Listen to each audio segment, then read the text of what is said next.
Donc, Antony, welcome back. Merci. C'est une excellente nouvelle pour nous tous que l'Amérique soit de retour. Et c'est un retour sur les valeurs que nous partageons. C'est un retour sur une exigence, la démocratie, que nous partageons.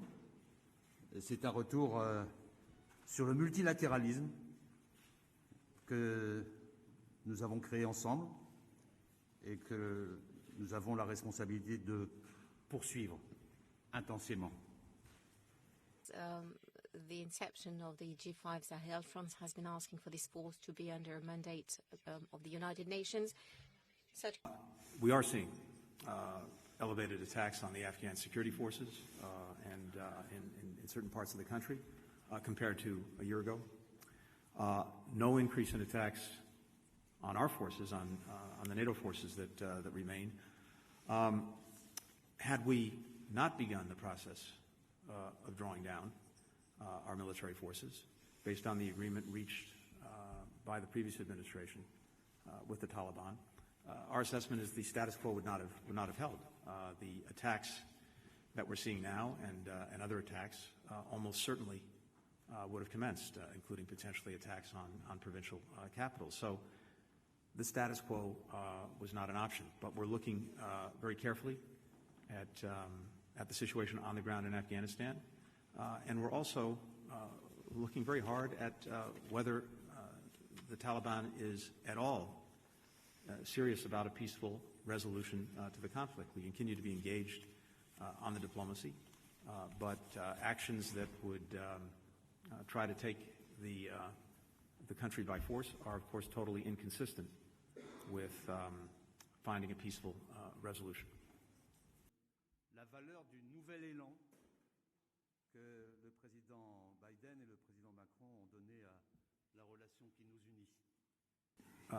We still have serious differences with Iran with regard to returning to mutual compliance with the JCPOA. Our teams are going back for a seventh round of indirect negotiations in the coming days. We'll see if we can bridge the differences, but they're real, and we have to be able to bridge them. I would tell you that with regard to the IAEA, this remains a serious concern, a concern that we communicated to Iran, and it needs to be resolved. The United States and its partners would have to regroup.